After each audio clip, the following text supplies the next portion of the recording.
Paranormal Inc. Ohio, true haunting story.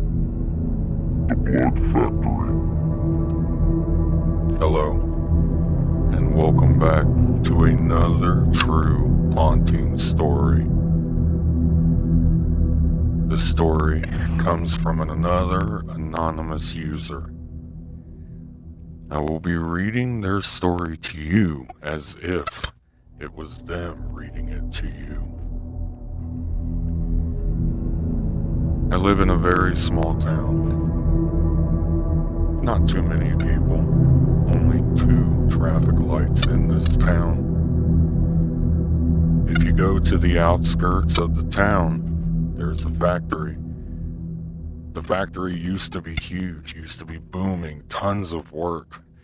Back in the 30s, the 40s, the 50s, the 60s. Up until 1992, when the factory shut down.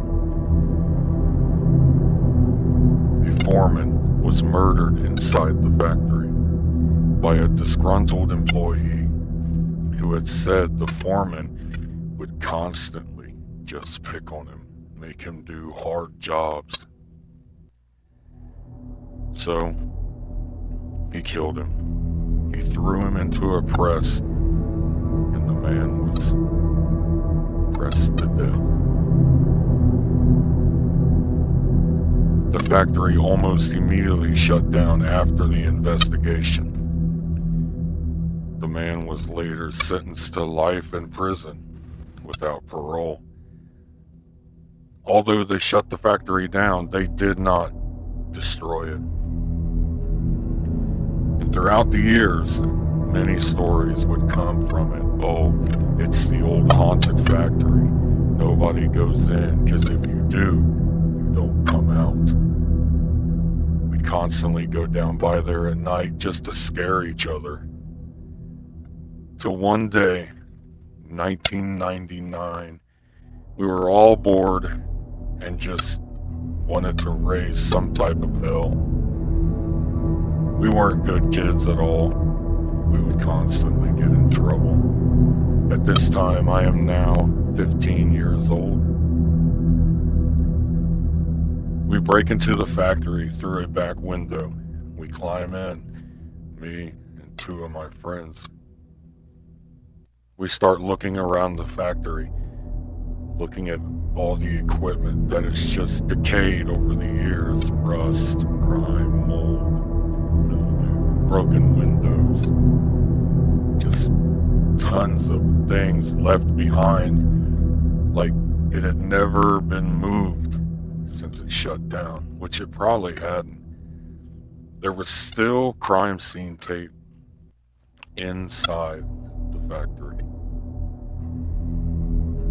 We'd all start telling each other stories that we heard throughout our town.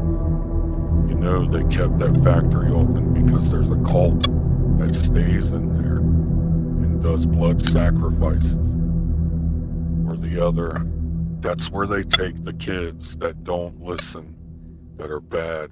They take them down to the old factory and lock them in, and a monster eats them.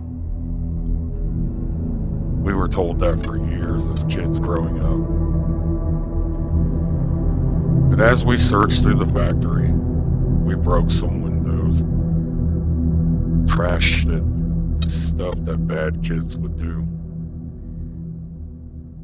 We decided to split up to go through the factory. We said, let's go find some stuff. We can get more ground if we split up.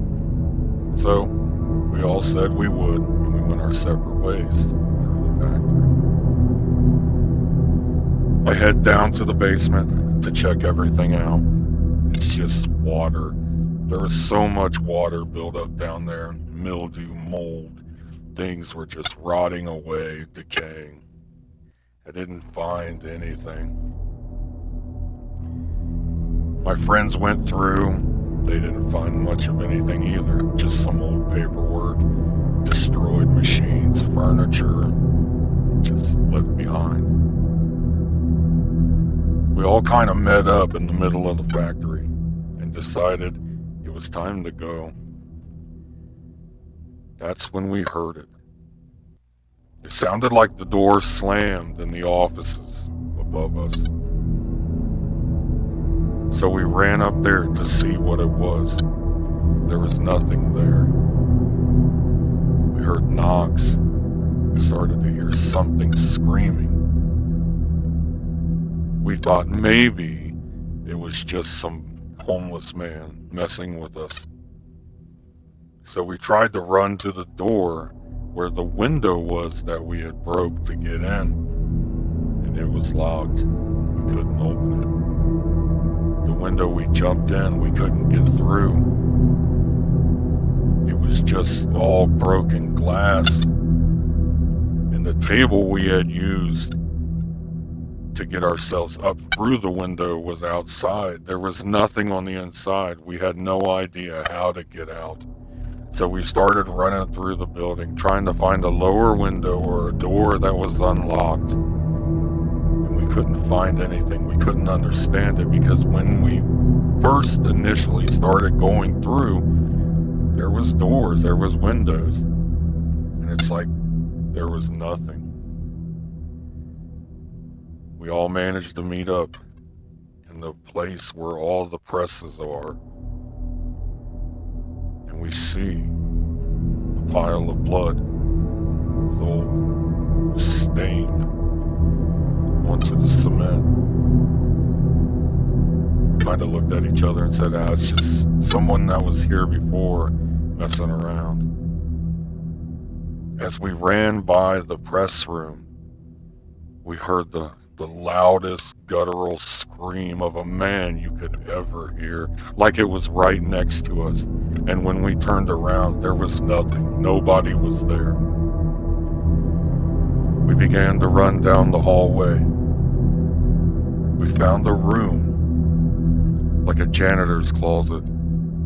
We opened the door to hide, and inside, on the floor, with red paint, or it could have been blood, was a pentagram on the floor, lit candles.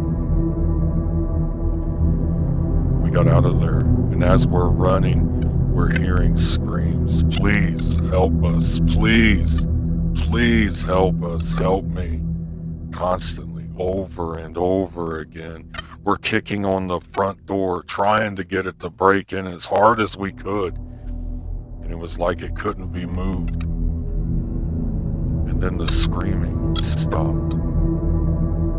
And the door, it just opened. Needless to say, we ran far and fast to get away from there. And ever since that night, I've had horrific nightmares of being killed inside the factory.